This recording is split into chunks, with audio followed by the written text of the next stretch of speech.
Partner with eMarketer on data-driven marketing materials. Our custom reports give eMarketer Media Solutions clients the opportunity to generate new category insights through original surveys and analysis. Visit emarketer.com/advertise to learn more.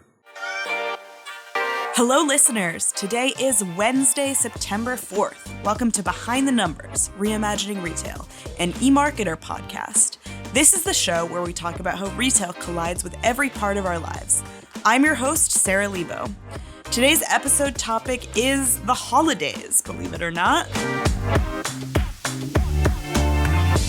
Joining me for today's episode, we have Principal Analyst Sky Canaves. Sky, have you started your holiday shopping yet? Not the end of year holidays, but I am doing some Halloween shopping now. Also joining us is Senior Analyst Zach Stambor. Zach, have you started your holiday shopping yet? Oh, God, no. I am a last-minute shopper, so I am not even beginning to think about Halloween shopping, let alone holiday shopping. I'm with you, Zach. Okay, it is September, which means we're a month away from Q4, which is the unofficial start to the holiday season. We're projecting a holiday season of $1.35 trillion in U.S. retail sales. That's up nearly 5% over last year. Sky, you wrote our holiday shopping report. What stood out to you on our holiday forecast for this year? I think a big one is that stores are poised to do really well this year, or at least better than last year. We had a few very unusual years in 2021 and 2022 when stores really rebounded from the big dip in 2020. But compared to the pre-pandemic period, we're expecting to see pretty healthy store sales growth of 3.7%. And that will just highlight how important it is for retailers, even as they invest in online and reaching consumers digitally, to prioritize the store experience and the customer service and what they can offer, especially this year because there's a very unusual holiday calendar with both fewer days between Thanksgiving and Christmas than in just about every other year, and an election year that is going to throw a bit of a curveball into things. Yeah, that like tighter holiday season is gonna, I think, make a lot of shoppers be more in Zach and my camp, where they suddenly realize that the holidays are quickly approaching and need to go into the stores. Can't wait for shipping. Zach, you wrote about how our holiday forecast isn't exactly in line with some other holiday forecasts. I feel like this is pretty normal. Holiday forecasts tend to be all over the place, but what factors are at play here? While forecasts tend to span a spectrum, this spectrum is very broad, like broader than usual. And I think it points to the uncertainty ahead. While our forecast is pretty bullish at 4.8%, and there's lots of good reason for that bullishness. Consumers have been spending throughout the past year, even if they've focused on essentials. There's easing inflation. We'll see a rate cut, if not two, in the months ahead. There's a lot of stuff that we just don't know how it's going to shake out, including the election. And so as a result, forecasts range from 2% to 2.5%. There was another one at 3.5% and another one at 4%. And so that's somewhat in line with like how retailers are talking recently about the rest of the year. A slew of retailers, everyone from, I think, Target to Abercrombie to Nordstrom, have all talked about like the uncertainty ahead. And it's just an odd outlook ahead because there's so much that we just don't quite know how it'll shake out. But at the end of the day, consumers will spend the money that they have, and that tends to drive spending the most, even as we see a lot of ups and downs in consumer confidence readings. And lately, they've been ticking upwards again.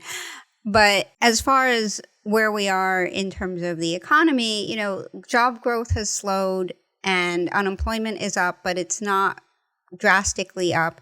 As long as the job market holds up through the end of the year, which I think we can fairly expect it to, hopefully there won't be any big layoffs right before the holidays. But as long as that holds up, consumers will keep spending. And I think it's also important to look at the categories where retail spending is taking place. They're going to tend to be the smaller ticket items. Food and beverage is poised to be the strongest growth, and especially since the costs of dining out have really seemingly skyrocketed. So people will turn to entertaining more at home. They'll still spend there. They'll spend more on affordable luxuries like clothing, beauty products. Even consumer electronics are poised for a bit of a comeback as we're nearing the start of replenishment cycles, goods that were purchased during the pandemic in 2020. That's already 4+ years ago. So people need to replace those goods. So we'll see more strength in those categories than in the big ticket ones for the holidays. The big ticket ones like luxury is a big one. Luxury is struggling. Home furnishings, that industry is still going to take a while to come back. DIY home improvement is still being put off. So these types of categories, these big splurges, the appliances, maybe larger TVs and things like that. You mentioned people will spend the money they have. They also maybe will spend the money they don't have if we get a rate cut, because they'll be interested in putting things on credit or indulging in buy now, pay later. Right. And buy now, pay later is still very strong in the holidays. I think we'll see that it was strong during the back to school period as well, as shoppers look to spread out their expenditures and make their budgets go a little further and manage their budgets a little more in the ways that they can. And at the same point, I think the rate cuts will really provide some fuel for consumer confidence, which has been really low in terms of historical standards for quite some time. And that's largely the result of inflation. And even though the rate cuts probably won't move the needle that much for consumers' everyday life, it will signal to people that we have turned a corner, that the worst of the economic uncertainty is behind us and things are looking better ahead, which should drive consumers to spend. Yeah, the election will definitely play a role in that as well. I mean, you'll get people who are happy with the outcome who are spending. You'll get people who are unhappy with the outcome who are spending. There's also this factor I feel like we haven't talked about of like the ads you're seeing surrounding the election impact how you feel about the economy. If you're seeing ads about how the economy is struggling, whether or not it is struggling, you're going to feel like it's struggling going into the holiday season. I think that's very true. I also think the election part of the uncertainty ahead is the election and what falls out post-election. And that's where we don't quite know if on election day we're just done and over, or if the days and weeks after the election are contentious and we have some turmoil that leads people to not focus on spending. Yeah, maybe I'll eat my words, but I feel the days of knowing the election outcome night of maybe behind us. Okay, so that's sort of a holiday hot take. You guys shared a few more holiday hot takes with me before this.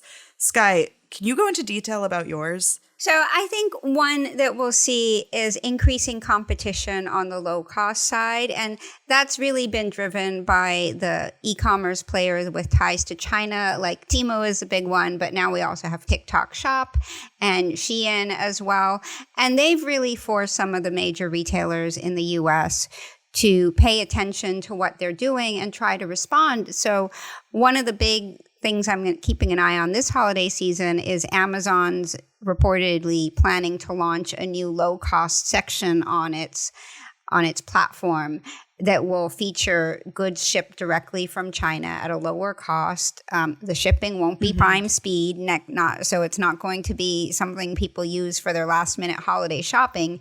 It could be on the order of 7 to 14 days, as Temu shipping is. And then Walmart is also looking to reach more Chinese sellers by offering fulfillment services and shipments from China. And so we're seeing a lot of competition in the low-cost space. I expect Temu, TikTok Shop, Shein will all really ramp up their holiday marketing and spending to reach consumers with lots of discounts and deals and promotions. So the impact that that's going to have on the market is I think, pretty significant. Yeah, I mean, we're seeing companies like Amazon and Walmart that we previously didn't really think could be undercut, getting undercut by these players. Zach, your holiday hot take kind of had to do with these discounts. Yeah, so the holiday season is always about promotions, but I think this will be a very, very highly promotional holiday season. And that's both due to consumers' growing focus on value and deals, as well as the shortened calendar that we have between Thanksgiving and Christmas, which will probably result in some retailers looking at their inventory levels saying, uh-oh, we've got too much stuff, we've got to move it, and just leaning into promotions to get that inventory out the door and convince consumers to spend. And convince them to buy in places that aren't Shein, Temu, TikTok Shop. Absolutely. Yeah. You have to capture consumers' attention. Amazon and Walmart and Target are going to capture a whole lot of sales, as are Shein and Temu and TikTok. And so you got to lean into something to capture that attention, and promotions and discounts are a good way to do that. And they're going to start early again this year. Amazon has already announced that it's going to have a Prime member sale in October, and that usually pushes Walmart and Target and others to launch sales around the same time. So we see the initial wave of holiday shopping that starts in October, and then we can expect a lull until after the election, and things will really ramp up around the Cyber Week and Thanksgiving. I think a lot of consumers will still wait for end of November to really start shopping, because they know that's when the best deals come out, and they're going to hold out until then or even later to get them. Yeah, in the US, this is our first TikTok Shop holiday season. I think that as a result of both these Chinese sellers' impact and this promo calendar, that we're going to see a ton of user-generated content, or UGC. I'm already seeing on TikTok Shop so many creators posting content with affiliate links, and creators that don't have a big following posting content with affiliate links. It feels like everyone is trying to get people to buy on TikTok Shop so that they can get a portion of that discount pie. I feel like we're going to keep seeing that. And I've seen this really interesting strategy where people will post now this item is less than the cost of a pizza. That's sort of that value messaging on a more micro scale, even though the cost of a pizza is kind of steep, so that doesn't necessarily mean anything. But I think we're going to see a ton of UGC this holiday season. Right. And TikTok is really encouraging that, making it easy for creators who don't have large followings to participate in TikTok Shop and make money from it. And they encourage the brands to give high commissions to those sellers to kind of keep this rolling. And they will promote those sellers who are selling on TikTok Shop, because they will. That's why you're seeing it in your feed, because they have a very strong interest in getting that content out there, pushing it out there so that the participating brands and creators can reap the rewards of it. Yeah, creators are definitely incentivized by the algorithm to team up with brands. That all feeds into a trend that you, Skye, identified in your report, which is the rise of mobile commerce. You wrote that last year we reached the tipping point for mobile commerce, meaning mobile made up more than half of holiday e-commerce. And that trend will continue even more this year. This feels like it's related to this whole UGC, Amazon, Shein, TikTok, cheaper app-based goods push to me. Sure, and it also reflects how people tend to shop and look for products during the holiday, especially during Thanksgiving week. They're at home, they're in front of their TVs, they're seeing ads on TV, especially now with CTV, and they might be getting influenced or inspired to look for things to buy or start working on their holiday shopping lists. And when they go to stores, they might be looking at their mobile phones to see what prices are like online and comparison shop. Or if things are out of stock in the store, they might be able to buy it and get it shipped to their home. So there's a lot of cross shopping taking place, but the mobile phone is really the connective tissue for that. And then we also see the big players in e-commerce like Amazon, Walmart, Target are all investing heavily in their apps to keep consumers in there, to get more data about consumers, and also boost their loyalty and membership programs. I've heard Target say something like 75% of in-store shoppers are also looking at either their app or the website. And that feels reflected in our own data, where this holiday season we'll see a 9.5% increase in e-commerce or online sales. And m-commerce specifically will be even faster than that, with a 13.5% increase. Even with mobile commerce growing so fast, stores are still the lion's share of holiday sales. And that's not changing this year. Stores are going to have a strong year this year. Skye, what did you see in your research? Well, we expect this year e-commerce will reach a new peak of holiday sales at around 20%, but that still leaves the other 80% of retail taking place in stores. And I think even e-commerce shopping drives more shopping and more purchasing in stores. For example, we had a recent survey that we conducted, and we found that when people do buy online, pick up in store, almost 60% of them actually make another purchase when they pick up their orders. And we'll definitely see that during the holidays as well. This is an ongoing trend of increasing in-store shopping taking place as a result of orders that are placed online. That could be a real benefit for retailers like Target that have a very strong buy online, pick up in store option.